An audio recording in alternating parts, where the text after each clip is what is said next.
আমার husband birthday planning এর আগের পার্টটা তোমরা নিশ্চয়ই দেখেছো, যদি না দেখো দেখে আসো। চলো তোমাদের সাথে সেকেন্ড পার্ট শেয়ার করি। এভরিওয়ান, আমি মধুমিতা। দুপুরের দিকে সমস্ত ডেকোরেশন কমপ্লিট করে আমি সন্ধ্যাবেলার দিকে গেছিলাম কেকটা আনতে। তারপরে কিন্তু আমি এখানে ব্যালকনিতে ছোট ছোট ক্যান্ডেল দিয়ে এইভাবে সাজিয়েছিলাম। তোমাদেরকে বলেছিলাম না রাতের বেলা এটা দেখতে অপরূপ সুন্দর লাগে। এই ডেকোরেশনটা দেখতে আমার যা প্রিটি আর যা বিউটিফুল লাগছিল, সত্যি বলছি তোমরা যদি সামনে থেকে দেখতে প্রেমেই পড়ে যেত এই ডেকোরেশন। তারপরে কেকটা ওই 12টা বাজতে 5 মিনিট আগে নিয়ে এসে আমি এখানে কাটিং করে নিচ্ছিলাম, মানে বক্সটা ওপেন করছিলাম, কারণ বক্সটা ওপেন করে তো রাখতে হবে। আমি এখানে কোনো টেবিল অ্যারেঞ্জ করিনি, কারণ যেহেতু সারপ্রাইজ প্ল্যান করছিলাম, টেবিল আনতে গেলে কিন্তু সবই ও জেনে যেত। সেই কারণে আমি যত রকমের গিফট এখানে প্যাকিং করেছিলাম সেইগুলো আর দিয়ে এখানে আমি ডেকোরেশনটা কমপ্লিট করেছিলাম।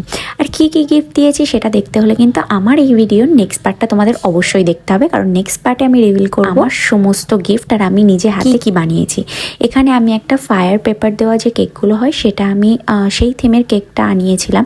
এটা আমার ফার্স্ট টাইম এক্সপিরিয়েন্স, সেই জন্য আমার একটু ভয় লাগছিল কেকটা নষ্ট হয়ে যায়, কারণ আমরা দুজন বারবার হাত দিয়ে দিয়ে না পেপারটা তোলার চেষ্টা করছিলাম, কিন্তু আমাদের ভুল হয়েছে। যদি মাঝখান থেকে জ্বালানো হতো তাহলে মনে হয় পুরো জিনিসটা ভালোভাবে স্প্রেড হয়ে পেপারটা ভালোভাবে কাজ করতো, কিন্তু যেহেতু আমরা মাঝখান থেকে জ্বালাইনি ওই জন্য আর্ধেকটা জ্বলে না কেকটা আস্তে আস্তে গলে যাচ্ছিল। ওই জন্য আমি তাড়াতাড়ি করে কি করলাম যে পেপারটাকে হাত দিয়ে তুলে নিয়েছিলাম, ক্রিমটা নষ্ট না হয়, যেহেতু আমাদের বাড়িতে ছোট বেবি আছে আর আমরাও তো তাই যাতে কেকে কোনো রকমের আগুনের কিছু না পড়ে সেই জন্য তাড়াতাড়ি করে তুলে নিয়েছিলাম। এখানে দেখো আমিও ভিডিও নিচ্ছিলাম আর ও কেকটাকে ভালোভাবে নিট অ্যান্ড ক্লিন করে পরিষ্কার করছিল। আমার হাজবেন্ড মানে নিট অ্যান্ড ক্লিন পারফেকশনিস্ট, ওর সবকিছু নিট অ্যান্ড ক্লিন দরকার, অন দ্য পয়েন্ট দরকার, আর আমি তেমনই অগোছালো। এটাই হয় দুজনের মধ্যে একদম অপোজিট।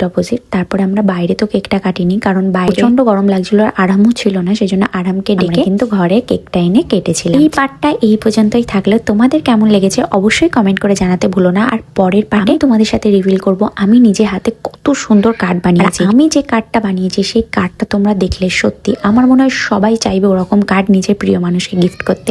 এই ভিডিওটা এই পর্যন্ত, দেখা হচ্ছে পরের ভিডিওতে। Till then tata, bye bye, see you in my next video, by.